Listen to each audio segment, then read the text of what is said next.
Buenas tardes, doctor Vladimir. Mi nombre es Oscar Eduardo García Orantes, carnet 2018-01882. Esta tarde vamos a hablar sobre la ineficacia del contrato, iniciando con la invalidez. Definiremos primero qué es la ineficacia del contrato. Un contrato es ineficaz cuando no produce ningún efecto jurídico, es decir, que no produce ninguna consecuencia jurídica. La ineficacia es provocada por defectos o carencia de algún elemento fundamental del contrato. En esto aparecen dos figuras importantes, la nulidad absoluta o la anulabilidad o nulidad relativa. Iniciamos con la nulidad absoluta del contrato. Esta es la sanción más fuerte que se puede imponer al contrato, en cuanto que se supone que no puede producir ningún efecto que le es propio al contrato, sin necesidad de una declaración judicial. Esto se debe a que el objeto del contrato sea contrario al orden público o las leyes prohibitivas y por la ausencia de los requisitos esenciales para su existencia. Eso está regulado en el artículo 1301. Existen caracteres de esta nulidad, y la primera es que no precisa declaración judicial. Cuando haya surgido cierta apariencia negocial, podrá ser útil y necesaria la intervención judicial, y estará legitimado cualquier persona, no solo las partes, sino que cualquier interesado. Tercera, que no produce efecto alguno, y cuarta, que la nulidad es definitiva, no hay saneamiento. Tenemos las causas de la nulidad absoluta, y doctrinariamente encontramos 4, sin embargo el Código Civil, artículo 1301, señala 2. La primera, que es cuando el sujeto sea contrario al orden público o contrario a las leyes prohibitivas expresas, y la segunda, por la ausencia de los requisitos esenciales para su existencia. Las doctrinarias son, primero, cuando falta alguno de los elementos constitutivos o requisitos esenciales del contrato. Primero tenemos que la capacidad contractual, consentimiento que no obedezca de vicio y objeto lícito, y por la inobservancia de la forma cuando la ley así lo exige. Segundo, en las situaciones de cotitularidad. Esta es cuando falta el consentimiento de alguno de los copropietarios. Tercero, la ilicitud de alguno de los elementos del contrato. Puede ser en el objeto o en la causa. En el objeto lo encontramos regulado en el artículo 1251, 1539, 1568, 2158, 2163 y la causa en el artículo 1616, 2148 y 2124 del Código Civil. Por último, tenemos la vulneración de los límites de los artículos 1271 y 1301 que imponen la autonomía de la voluntad.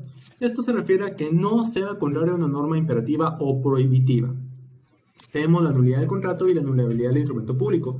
Debemos diferenciar estas dos. ¿Por qué? Porque la nulidad de alguno de estos dos no implica que sea nulo el otro. Es decir, si es nulo el contrato, no debe ser nulo el instrumento público.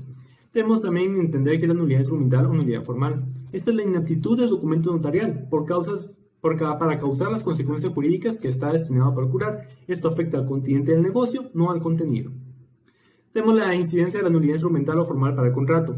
La forma del acto es approbationem, o si es advertida como mero medio de prueba. A efectos de nulidad, la vulneración de las normas formales en la constitución del documento notarial traería consigo la carencia de prueba documental del contrato, pero subsiste y es eficaz el contrato.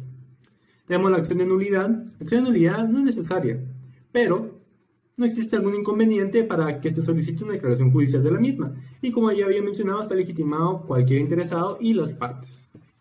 Tenemos la conversión del contrato nulo. La conversión sucede cuando el contrato es ineficaz, es decir, es nulo definitivamente. Sin embargo, puede que dicho contrato se pueda mantener con una finalidad distinta a la inicialmente prevista. También se puede hablar de una conversión formal, cuando solo se cambia la forma, y una conversión material, cuando se cambia el negocio jurídico totalmente. Tenemos la nulidad parcial del contrato. Este es el último punto de la nulidad, y esta se puede contemplar cuando se presenta un contrato que es válido en conjunto. Sin embargo, tiene algunos aspectos concretos que pueden ser calificados de nulidad. Sin embargo, solo se va a aclarar nula esta parte. Cambiando de figura, llegamos a la anulabilidad o nulidad relativa. ¿Qué es esta figura? Esto es un supuesto de invalidez de mucha menor gravedad que la nulidad y está dirigida a proteger a una de las partes del contrato. Depende del ejercicio de una acción de anulabilidad. Esta es una pequeña diferencia que encontramos entre nulidad y anulabilidad. Y en esta solo están legitimadas las personas quienes son las partes, y produce sus efectos hasta que sea declarada anulada. Esta figura está regulada en el artículo 1303 del Código Civil. También encontramos que tiene algunas características. Y primero, que el contrato es válido y eficaz mientras no se impugne. Segundo, que tiene su origen en defectos estructurales del contrato. Tercero, que produce todos sus efectos hasta que no sea declarada dicha nulidad. Como cuarta, tenemos que se concibe esta nulidad para la protección o tutela legal de determinados intereses concretos y determinados cuyos titulares son los únicos facultados para el ejercicio de la acción. Como quinto, tenemos que puede ser revalidable por la confirmación, otra pequeña diferencia entre nulidad y anulabilidad. Y por último, que tiene un periodo específico, 2 años contados desde el inicio, desde el día en que se contrajo la obligación, desde que se inició la obligación, salvo lo que regula el artículo 1312 y 1313 del Código Civil. También encontramos algunas causas de la anulabilidad. La primera es que por los vicios de la voluntad, que es el error vicio, la violencia, la intimidación o una coacción moral. Tenemos también que los contratos celebrados por menores incapaces y por último los contratos realizados por un cónyuge sin consentimiento del otro. También encontramos la acción de anulabilidad y esta acción tiene efecto retroactivo, es decir, las cosas se deben dejar como estaban antes de realizarse el contrato y solo pueden ejercerla las partes legitimadas. Ya había mencionado que son las partes del contrato, la que haya sido perjudicada. Y también encontramos el plazo, que es de mucha importancia. ¿Por qué? Porque el plazo es de 2 años, salvo lo que establece en el artículo 1312 y 1313 de nuestro Código Civil. Y esto es que en el 1312 regula que 2 años y en 1313 regula que va a ser de 1 año cuando se fundara en violencia o en temor grave. Tenemos la confirmación del contrato anulable y esta es que es una declaración unilateral de voluntad que emite el legitimado para ejercer la acción, por la que convalida el contrato, extingue entonces la anulabilidad, ya no se puede ejercer la acción de anulabilidad. Y por último encontramos diferencias entre la nulidad y la anulabilidad. Para el ejercicio de la nulidad está legitimado cualquier interesado, las partes y sucesores, mientras que en la anulabilidad solo las partes están legitimadas. Segunda diferencia, que las causas ambas son distintas. Como había mencionado, las causas entre ambas figuras son totalmente distintas. Tercera diferencia es que los plazos son diferentes. La nulidad carece de plazo, mientras que la anulabilidad sí tiene, y es más, la nulidad no prescribe.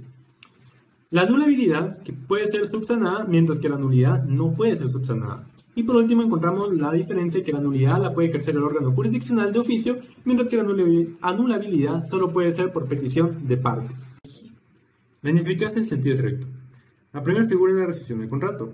En esta figura, el contrato es perfectamente válido, pero en razón de un perjuicio económico o efectos lesivos y siempre que no haya otro medio de repararlo, se concede a las personas perjudicadas la acción de impugnación, llamada rescisión.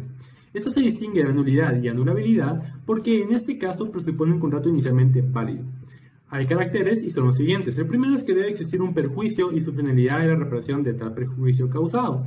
La segunda es que los contratos que pueden ser rescindidos no deben de adolecer de un defecto o vicio. Tercero, el contrato así celebrado es inicialmente eficaz, hasta que no sea rescindido va a producir sus efectos. Siguiente es que en ausencia de un plazo específico se fija el legal, que es de 1 año, a partir de la fecha de la declaración del contrato. El otro carácter es que el contrato no se haya consumado, debe estar pendiente de cumplimiento. Y por último es que los efectos de esta acción es destruir todas las consecuencias del contrato, restituyéndose al estado anterior, es decir, tiene efecto retroactivo. Hay diferentes clases de rescisión y veremos las siguientes. La primera es la rescisión voluntaria o consensual. Esta es cuando los contratantes tienen la posibilidad de celebrar un nuevo contrato encaminado a privar de efectos el contrato inicialmente concluido.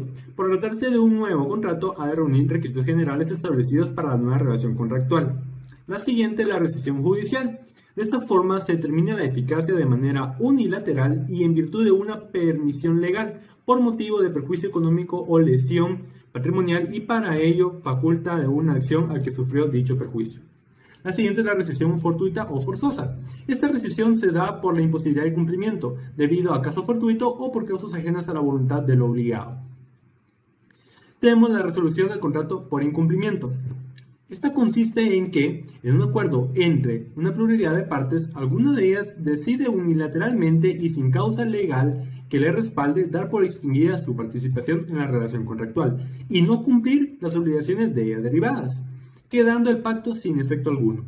Al no cumplir esta parte con lo acordado, da la libertad a la otra parte, para no cumplir y librarse de esta manera la parte que solicita la resolución de cumplir con los efectos consignados sin que ello incurra en responsabilidad alguna. También tiene características y son 3. La primera es que se trata de un instrumento exclusivo de las relaciones obligatorias sinalagmáticas. Segundo, de un medio de protección y defensa de una de las partes. Sus efectos se retrotraerán al momento de la celebración del contrato. También encontramos que tiene requisitos, y estos son los siguientes para el ejercicio de la facultad resolutoria. El primero es que el reclamante o demandante haya cumplido con su obligación o que acredite que se encuentra en condiciones de hacerlo. Segundo es que la otra parte no cumpla o no haya cumplido cuando le incumba. Tercero es que se encuentren ligadas las partes por un contrato bilateral o sinalagmático. Siguiente es que la obligación cuyo incumplimiento fundamente el ejercicio de la facultad resultoria sea exigible. Y por último, que la frustración del contrato demandante del incumplimiento sea patente o al menos acreditable. La siguiente figura es la revocación. Esta acción deriva de la decisión del otorgante de privar de eficacia eliminando un contrato válidamente constitutivo mediante una nueva declaración de voluntad. Consiste en un nuevo contrato a su vez o por sentencia judicial como consecuencia de que su naturaleza jurídica sea revocada. El único legitimado es el autor del acto revocado. En la clasificación encontramos las siguientes: la revocación unilateral o es de carácter extrajudicial. Y en este encontramos que son el contrato de mandato, el contrato de donación, el contrato de comodato y el contrato de depósito. Tenemos la revocación judicial o revocación por fraude a acreedores, también conocida como acción pauliana. Esta es la acción del acreedor en defensa de sus intereses patrimoniales, que pretende dejar sin efecto un contrato cuando lo ha celebrado el deudor por estar insolvente y sin capacidad patrimonial para responder de sus obligaciones. Tenemos que establecer diferencias entre la revocatoria y la acción de nulidad o simulación. Primero vamos a hablar sobre la revocatoria junto con la simulación. Revocatoria ataca una enajenación real, mientras que la simulación ataca una enajenación ficticia, es decir, no existe, o es simulada. Revocatoria solo es ejercitable por los acreedores que no dispongan de otro recurso, es el último que se puede dar, mientras que en la simulación está legitimado cualquier tercero que acredite el perjuicio de sus derechos. Tercera es que solo puede ser ejercitada por los acreedores anteriores al acto impugnado y en la simulación puede ejercer a todos, tanto anteriores como posteriores. Es preciso probar que este acto ha sido realizado por defraudar a los acreedores, mientras que en la simulación es suficiente acreditar el interés del actor en que no prevalezca este. Y por último es que la revocatoria caduca por el transcurso de un año, mientras que en la simulación no caduca. La siguiente figura es el desistimiento unilateral. Esta no tiene un efecto retroactivo. Encontramos los siguientes supuestos, que están en el contrato de servicios profesionales. Esto está regulado en el artículo 2035 y regula que en las personas que en el contrato de servicios puede desistir pagando únicamente el trabajo realizado y gastos efectuados. Igual derecho tiene el profesional, solo debe de cumplir con un previo aviso. Los socios de la sociedad civil, esto está en el artículo 1774 del Código Civil. En este regula que cualquier socio puede renunciar a la sociedad si es por tiempo indeterminado y así poner fin a la relación social. En el contrato de mandato, el mandante puede libremente y por su decisión puede revocar el mandato. Esto está regulado en el artículo 1717 en el numeral 3. Y el mandatario puede renunciar, pero debe invocar causa y continuar con la gestión de los asuntos pendientes hasta que se le reemplace. Esto está regulado en el artículo 1708 del Código Civil. El comodante puede reclamar la devolución del bien prestado si lo necesita con carácter urgente o si corre peligro alguno. Esto está regulado en el artículo 1994. Y por último, en el contrato de adhesión, el consumidor tiene el derecho de retractarse dentro de un plazo no mayor de 5 días hábiles, siempre que no hubiere hecho el uso del bien o del servicio. Y el contrato de edición, si agotado una edición, el editor no reedita la obra en un plazo de 18 meses, el autor podrá solicitar rescisión del contrato. También encontramos unos presupuestos que son los siguientes. Primero, que exista una relación de tracto sucesivo o continuada, es decir, una relación prolongada. Segundo, que la duración de esta relación sea indeterminada. Y tercero, que la economía interna de la relación contractual en cuestión asigne roles no equilibrados a las partes siendo predominante el interés de una de ellas. El contrato de promesa y opción. Contrato de promesa. Este se refiere a un contrato preparatorio, perfecto en sí mismo, cuyo contenido obligatorio consiste en celebrar un contrato ex post, lo que se traduce en una adquisición preferente. Esto lo encontramos en el artículo 1674 del Código Civil. Tiene caracteres y el primero es que se trata de un contrato preliminar o preparatorio. Esto se refiere a que es una etapa preparatoria a un contrato que se va a celebrar a futuro. El fin y el objeto del contrato de promesa es la celebración de un nuevo contrato a futuro. Por medio de este contrato se sientan las líneas básicas del contrato que se va a celebrar. Segunda, que es un contrato formal. Según el artículo 1575, requiere que consten por escrito los contratos que tengan un valor mayor a 3.000 quetzales y los que se traten de los que deban inscribirse en registros. El artículo 1680 regula que si se refiere a la enajenación de inmuebles o derechos reales sobre los mismos, el contrato debe inscribirse en el registro de la propiedad. Tercero, que la aceptación del contrato de promesa debe ser expresa. La aceptación del optante debe ser expresa y no puede ceder al otro su derecho de opción si no estuviera expresamente facultado por él. Cuarto, que el plazo del contrato de promesa, si se trata de inmuebles, no puede exceder de 2 años, y si se trata de bienes muebles, 1 año. Esto lo encontramos en el artículo 1681 del Código Civil. Y por último carácter, encontramos que en el contrato de promesa es frecuente fijar una cláusula de indemnización. Es normal que se fije esta cláusula para indemnizar al que sí cumplió y castigar al que no ha cumplido. Eso lo encontramos en el artículo 1685 del Código Civil. Encontramos las modalidades del contrato de promesa. Esto lo encontramos en el artículo 1675 y encontramos dos. La primera es el contrato de promesa bilateral. Esta es cuando ambas partes se obligan recíprocamente y cualquiera de ellos puede requerir al otro el debido cumplimiento o la indemnización de daños y perjuicios. Artículo 1679. La segunda modalidad es el contrato de promesa unilateral o la opción del contrato. Esta es llamada opción de contrato también porque es una sola parte puede exigir el cumplimiento del contrato definitivo, en tanto que el promitente no tiene ningún derecho, solo tiene obligaciones y está obligado a entregar la cosa y no puede revocar la promesa. Lo encontramos en el artículo 1677 de nuestro código. También encontramos los efectos de la promesa del contrato. En este contrato aún no se han originado los derechos y deberes del contrato futuro. Solo existen el compromiso de contratar en futuro y un acuerdo sobre los elementos básicos. Segunda es que exige el cumplimiento. Se caracteriza por conceder a una o ambas partes la posibilidad de determinar a su voluntad el momento en que se va a exigir la celebración del contrato. Tenemos los supuestos de incumplimiento del contrato. Y primero es que se debe de vencer el plazo legal o convencional y cualquiera de las partes puede requerir el otorgamiento del contrato prometido. Pero si la naturaleza del contrato no lo permite, el demandante podrá pedir el pago de daños y perjuicios. Segundo, que en el caso de haber pactado la multa, puede exigir el pago de la misma por daños y perjuicios y por último puede exigir la devolución de las arras. Artículo 1683 y 1684 del Código Civil. La compraventa. Los contratos relativos de dominio o título oneroso son aquellos contratos cuyo efecto fundamental es precisamente la transmisión de la propiedad de una cosa o la titularidad de cualquier otro derecho. La compraventa, definición, es aquel a través del cual se realiza el intercambio de bienes por dinero. El vendedor transfiere la propiedad de una cosa y se compromete a entregarla y comprar al pagador el precio. Lo encontramos regulada en el artículo 1790 del Código Civil. Caracteres de la compraventa. Primero, que es un contrato bilateral, porque ambos contratantes tienen obligaciones que cumplir que son interdependientes. Segundo, que es un contrato consensual, porque la compraventa se perfecciona por el mero consentimiento. Lo encontramos en el artículo 1791.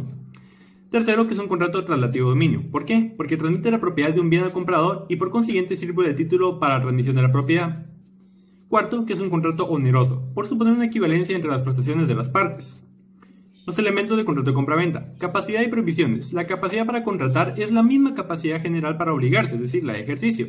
Si se trata de bienes de menores, se necesita del representante y cumplir con los requisitos establecidos en el Código Civil. Y también se necesita un representante para las personas jurídicas que quieren enajenar. Prohibiciones. En el artículo 1792 y 1793 encontramos estas prohibiciones. La primera es que el marido no puede comprar de su mujer ni este de aquel. Y en el artículo 1793 encontramos que los administradores de bienes, los depositarios judiciales, los jueces y demás funcionarios, los corredores y martilleros jurados, el mandatario y el albacea no pueden adquirir los bienes que están bajo su administración o que intervienen dentro de un proceso de liquidación. El bien vendido. En el artículo 1801, el bien ha de ser determinado por lo menos en especie, calidad y cantidad.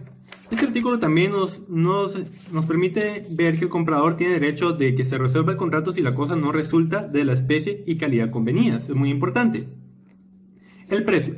El precio lo encontramos en el artículo 1796 y es muy importante porque sin precio no hay compraventa y lo regula este artículo. No hay compraventa si los contratantes no convienen en el precio o en la manera de determinarlo.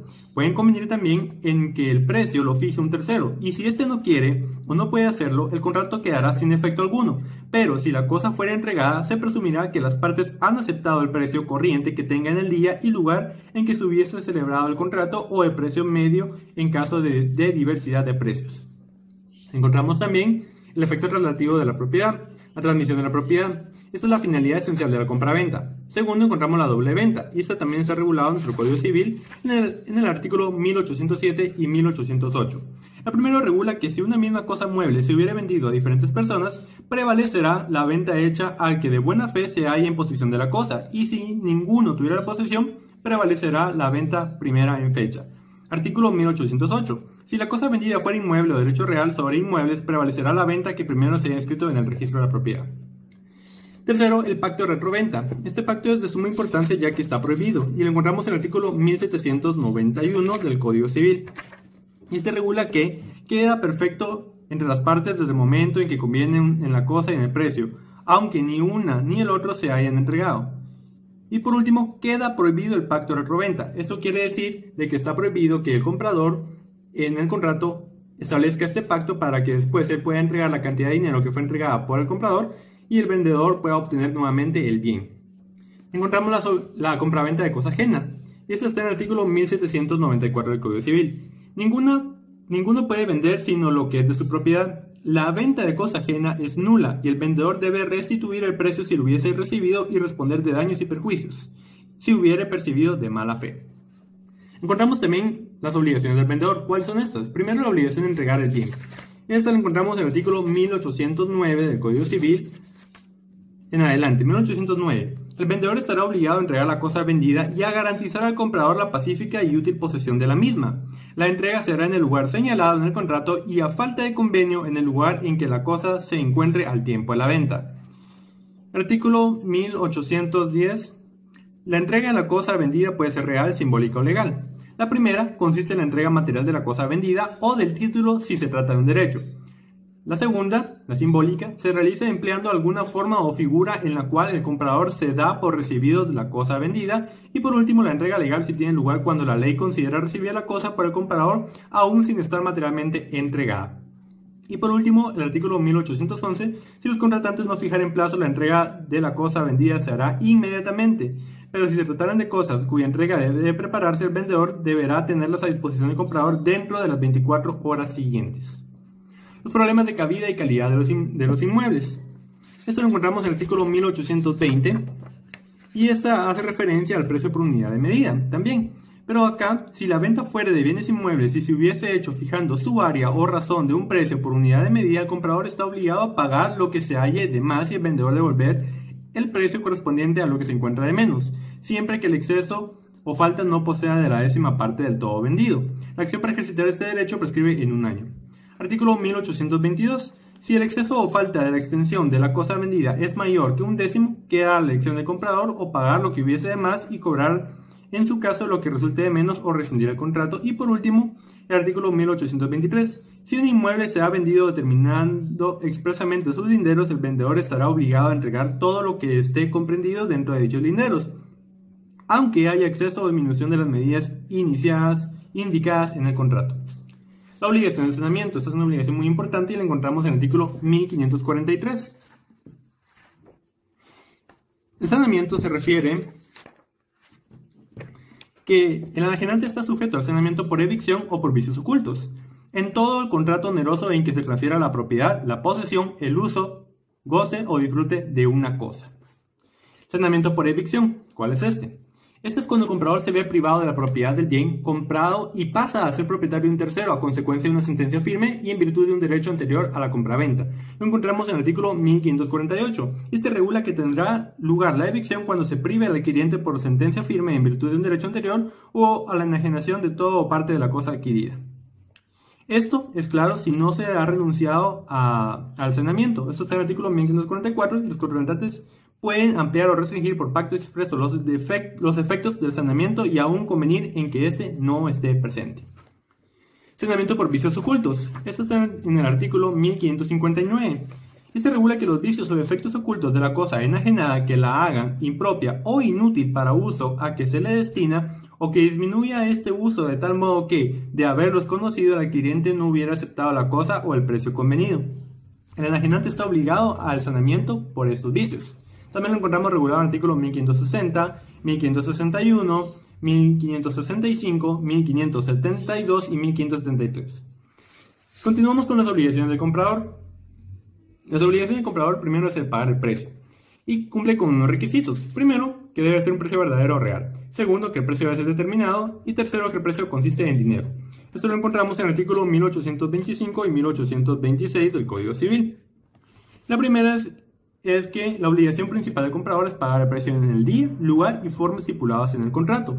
A falta de convenio, el precio debe ser pagado en el lugar y momento en que se haga la entrega. Y en el artículo 1826, el comprador que no ha pagado el precio y ha recibido la cosa está obligado al pago de intereses en los casos siguientes. Primero, si así se estipula en el contrato. Segundo, si la cosa produce frutos o rentas. Y tercero, si fuere requerido judicial o notariamente por el pago. El comprador también está obligado a recibir el bien en el lugar y tiempo convenidos. Artículo 1830. El comprador está obligado a recibir la cosa en el lugar y tiempo convenidos o en su defecto en los legales, y si se rehusare sin justa causa recibirla o por si su culpa se demorara en la entrega, correrán a su cargo los riesgos de la cosa y los gastos de su conservación, y el vendedor tendrá además el derecho de cobrar los daños y perjuicios. También encontramos las modalidades del contrato de compraventa. Compraventa a prueba y compraventa ad gustum. Esta es, para una forma de entenderla rápido, es que pruébelo y si le gusta, cómprelo. Esto está regulado en el artículo 1799 y esto nos estipula que las cosas que se acostumbran a comprar al gusto o que las partes convienen en sujetar a prueba antes de comprarlas no se consideran vendidas hasta que el comprador queda satisfecho. Segunda es la compra sobre muestras. Esto está en el artículo 1800 y 1801.